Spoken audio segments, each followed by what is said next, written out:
Bulletin की शुरुआत करते हैं सियासी गलियारे से आ रही बड़ी खबर के साथ। आरजेडी को चुनावी माहौल में दिन में दूसरा झटका लग गया है। दरअसल अशफाक करीम के बाद वृषण पटेल ने भी पार्टी से किनारा कर लिया है। बिहार सरकार में कई बार मंत्री की जिम्मेदारी संभाल चुके हैं वृषण पटेल और उन्होंने भी चुनावी माहौल में आरजेडी से किनारा कर लिया है। तो एक दिन में राजद को यह दूसरा झटका लगा है। सुबह अशफाक करीम और दोपहर बाद वृषण पटेल ने पार्टी से इस्तीफा दे दिया है। हमारे साथ है वृषण पटेल, खुद जुड़े हुए हैं। वृषण जी, स्वागत है आपका कशिश न्यूज पर। आपने आरजेडी को छोड़ने का निर्णय लिया है, बताना चाहेंगे क्यों?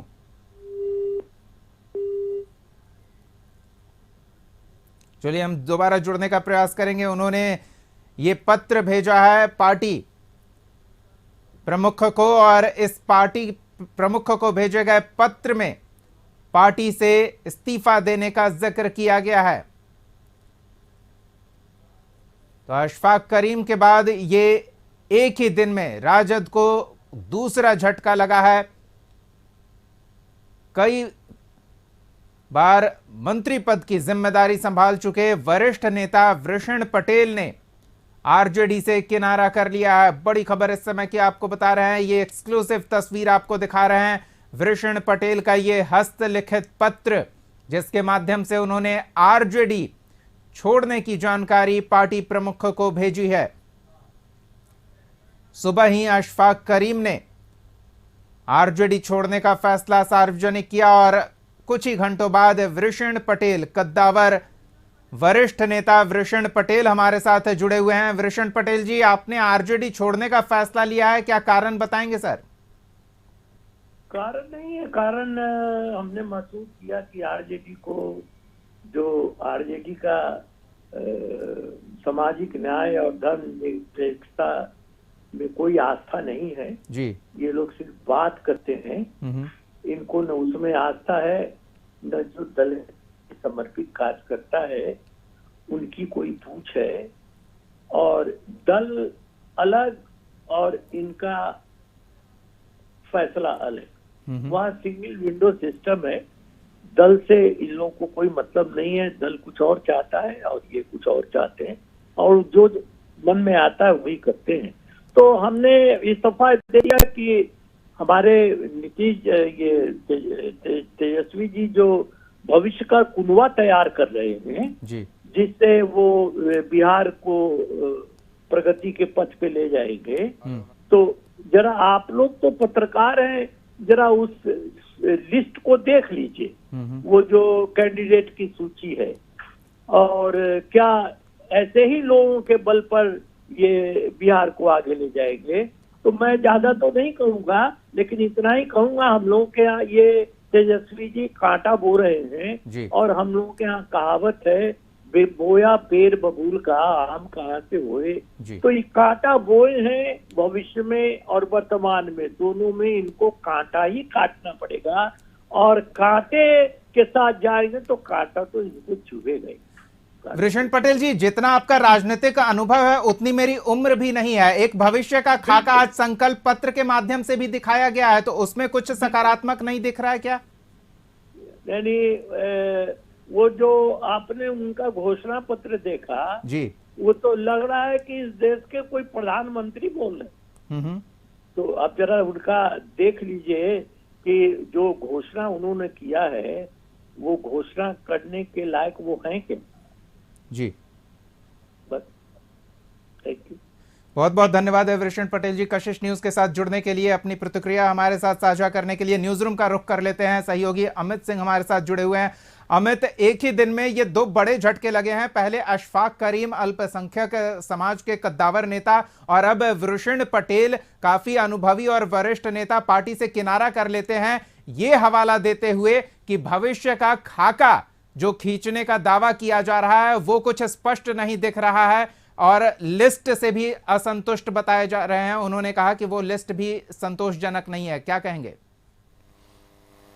बिल्कुल दीपक, और वृषण पटेल काफी कद्दावर नेता है और मुख्यमंत्री नीतीश कुमार के साथी रहे हैं पहले भी, और लालू प्रसाद यादव के साथ भी अच्छे रिश्ते रहे हैं। और आरजेडी में जब वृषण पटेल आए थे उस समय आरजेडी की जो हालत थी वो ठीक नहीं थी, और 2019 में समझिए वृषण पटेल एक तरीके से संगठन को मजबूत करने में बहुत बड़ी भूमिका रही। जगदानंद सिंह के साथ वो कंधे से कंधे मिलाकर चले। उनको उम्मीद थी कि इस बार वैशाली से उनको उम्मीदवार बनाया जाएगा।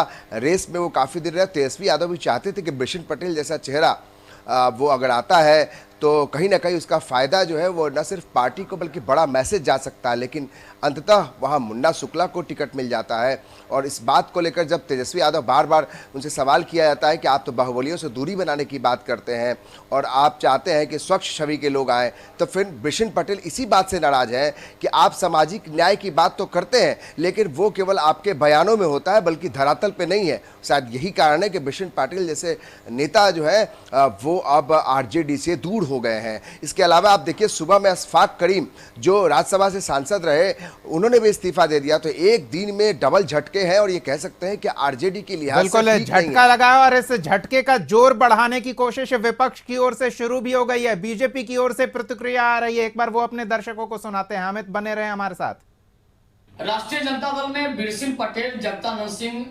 अब्दुल बारी सिद्दीकी जैसे सरीखे कुछ नेता बचे हुए थे, लेकिन आज वृषण पटेल जी ने भी राष्ट्रीय जनता दल से इस्तीफा दे दिया। क्या हो गया है? राष्ट्रीय जनता दल में तो अब लग रहा है कि किसी दिन जगता बाबू, अब्दुल बारी सिद्दीकी, उदय नारायण चौधरी ये भी किसी दिन किसी रात को रिजाइन करके निकल जाएंगे। राष्ट्रीय जनता दल में अब ईमानदार लोगों की जरूरत नहीं है, समाजवादियों की जरूरत नहीं है। तो समाजवादियों की जरूरत नहीं है, ईमानदार लोगों की जरूरत नहीं है। स्पष्ट रूप से वृषण पटेल ने भी भ्रष्टाचार को लेकर आरोप लगाया है, कैंडिडेट के सिलेक्शन को लेकर आरोप लगाया और जो घोषणा पत्र जारी किया गया है उसको लेकर भी उन्होंने तंज कसा है वृषण पटेल ने। अमित बिल्कुल दीपक, और तंज नहीं कसा बल्कि ये एक बताने की कोशिश भी की है कि तेजस्वी यादव का कद क्या है। देखिए तेजस्वी यादव को जो भी राजनीति की पाठशाला में जो उनको सीखने को मिला लालू यादव के अलावा, उसमें उदय नारायण चौधरी हो, चाहे फिर वृषण पटेल हो, जगदानंद सिंह हो, ऐसे कद्दावर नेताओं के बीच में तेजस्वी यादव ने जो राजनीति की जो भी अनुभव लिए हैं वो इनका बहुत बड़ा योगदान है। और जब वो ये बात कह रहे हैं कि क्या उन्हें इस तरीके से घोषणा पत्र जारी करने का क्या उनका ऐसा कद है, क्या वो मानते हैं कि जिस तरीके से घोषणाएं वो कर रहे हैं वो क्या प्रधानमंत्री के तौर पे है, तो ये कहीं ना कहीं बताता है कि किस तरीके से वृषण पटेल आहत हैं। और वृषण पटेल जानते हैं कि कौन कितनी राजनीति किस कदर करता है और कौन किस कद का है।